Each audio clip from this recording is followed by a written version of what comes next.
Hey, David. Hey. How you doing? Not much. How are you doing? Oh, I'm okay. Yeah? Yeah. How is this been for you? Like, how has this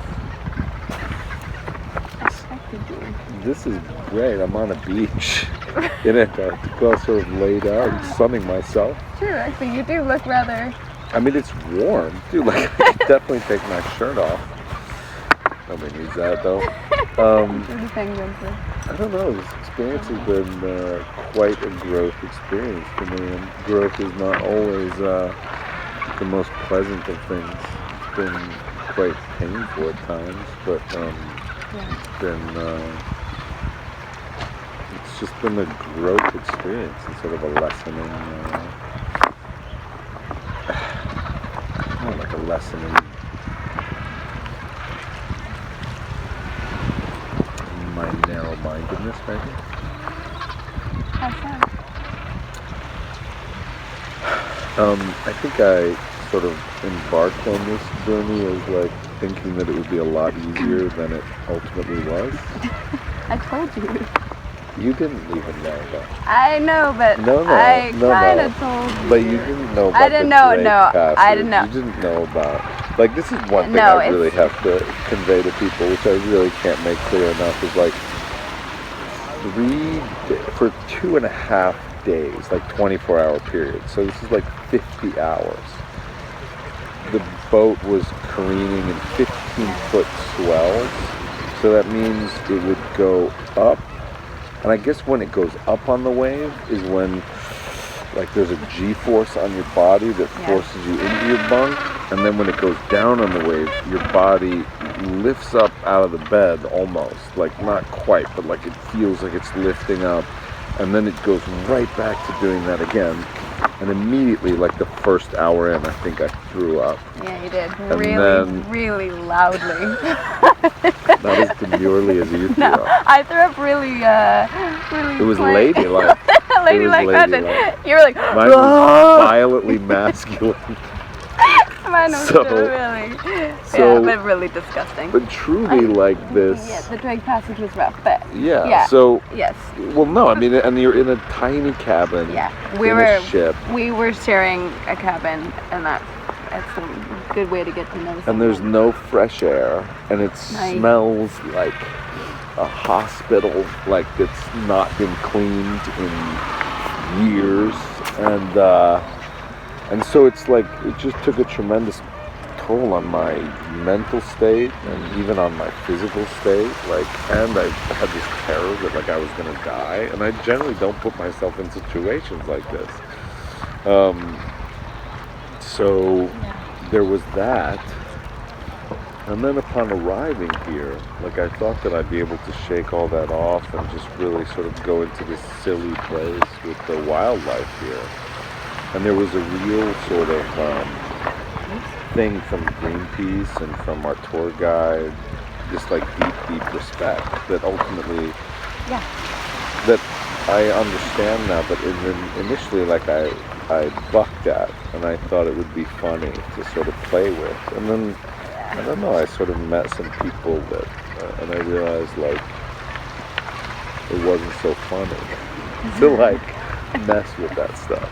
And that there is something that, you know, these people are, like, really trying to do, and that my voice, while welcome in a certain way, is also very unwelcome in another way. It's so welcome. In that way, I sort of had to, like, my ego got checked, you know, and that's always a painful process for me.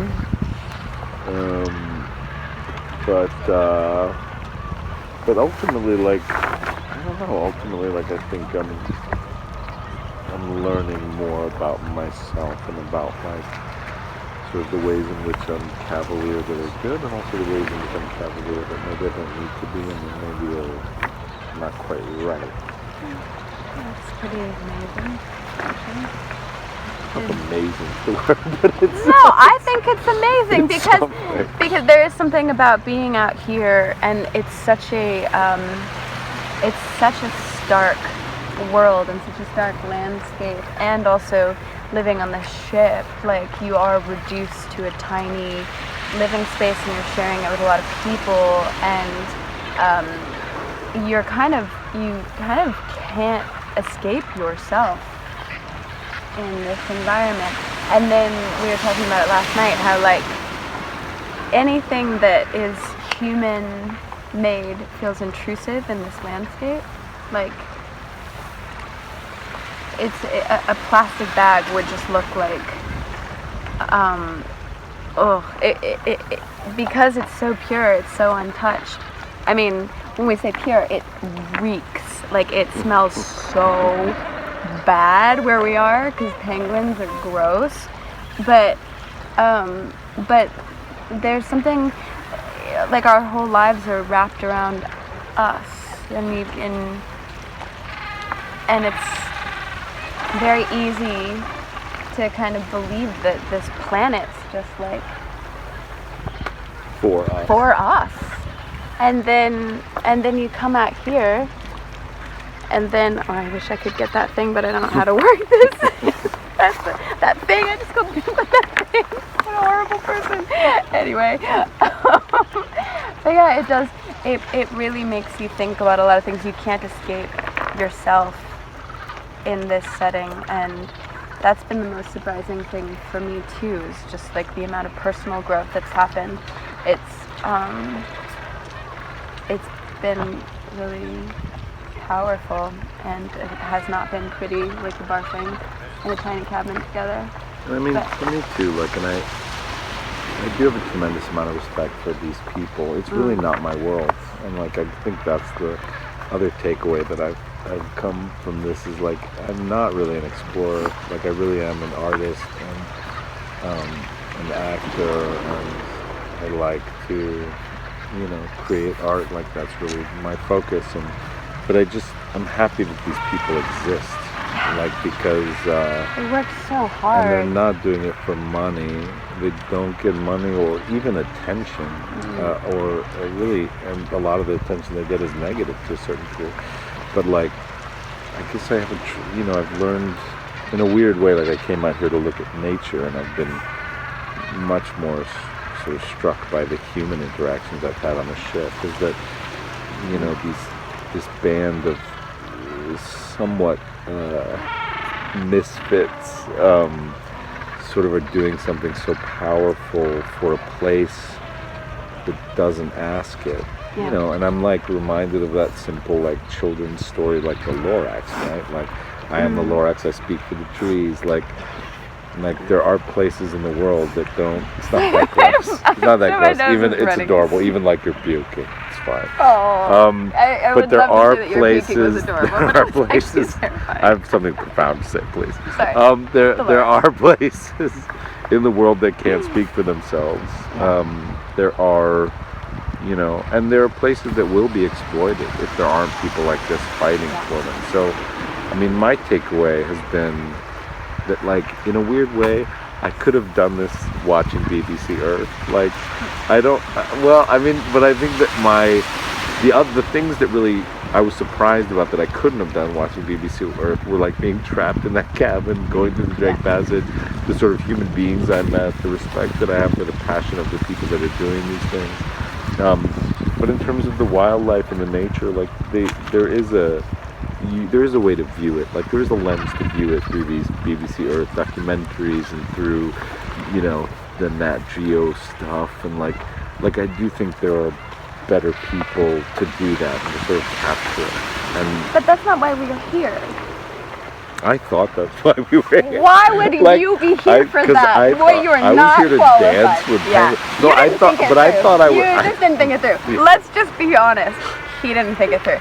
I thought it through because because I said no. I said no the first time. You yeah, did. No, I did. you I did. said I'm not going because that's crazy. And then I thought about it, and I thought I'm never gonna have this kind of opportunity again. But I knew it was gonna be bananas. I did not know. You did not know. I thought it would be kind of like a trip whatever, to the mall. I'm gonna go to Antarctica, and it's gonna be like whatever. Like all I've go, ever like, been to is like Europe, I know, yeah, I mean, it's not the same thing. I know. But so.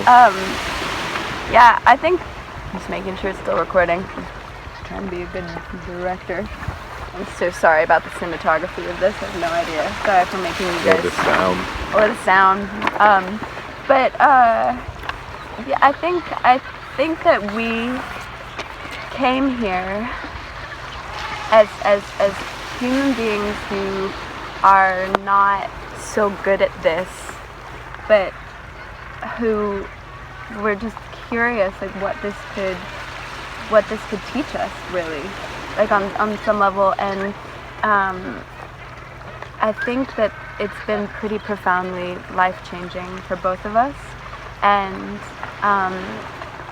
in terms of creating an Antarctic ocean sanctuary, which is what we're here to do, the Weddell Sea is like this just enormous area of water. It would be the largest protected area in the world, not even just marine area, but like if we could get this area protected, and when I say we, I mean it's really like Greenpeace and the High Seas Alliance and like video, and whoever sees this video, you guys can actually have a huge impact on it, because and even in terms of like whatever, like I came down here. I mean, Alison came down here because she's legit and is like the first ambassador to everybody Antarctica forgets ever. that. But I came down here on a whim from no, please, let's not. All right, but I did come down here as a social media stunt, sort of, and we got like, you know, ultimately like 388,000 retweets for this little stunt. And I mean, the idea that you guys, in a silly way, my ridiculousness, and hopefully me puking on a ship will sort of encourage you to maybe do more. Just really the humiliation I mean, like, that I've suffered here.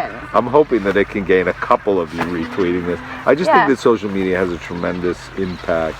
I'm fascinated by it in terms of how my interaction has been, even in the last couple months with it. And I do think it's just like, it's such a simple thing, but it's such a powerful voice in this world. Yeah. And like it really is. It's extraordinary. So it's like, it's just this fun idea that like you have tremendous power just in this simple gesture of maybe liking or retweeting, or, you know, and this hashtag Protect Antarctic.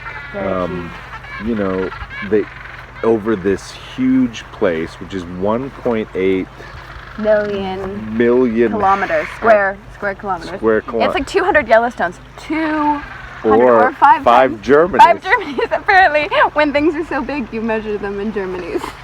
And it's 5 Germanys, not just east, not just west. All of the Germany. All of Germanys. All of Germany's, 5 of them. So it's like 5 of those, and like you sort of, you know, there's tremendous power in your hands to be able to protect this with simple actions over social media. And like, I think that's an amazing thing, and you don't even have to cross the Drake Passage and puke with me. You don't. Or smell my puke. It's really gross. But yeah, wait, in October they're gonna be meeting about this. How many people have turned off this video now just because I've said the word puke this many times? I mean, I'm starting to get a little nauseous. Wait, what were you saying? I was gonna say that in October, something real. In October, there's gonna be a meeting about this with all the official, you know, who's, yeah. I like when we speak all scientific about stuff. Well, yeah. Anyway, in Australia, we know it's going to be in Australia. We know it's going to be in Australia, and they're going to be deciding whether this area is going to get protected. Should be protected. And so, like, the thing that we've realized is that when people care in general, and when there's a lens on these things, then there's so much more reason for people to protect it, because people are talking about it, and they realize, like, okay, we got to do something about this. Whereas if, like, you know, if no one's talking about Antarctica, and like nobody's saying, you know, anything about the krill fishing that's going on down here, which is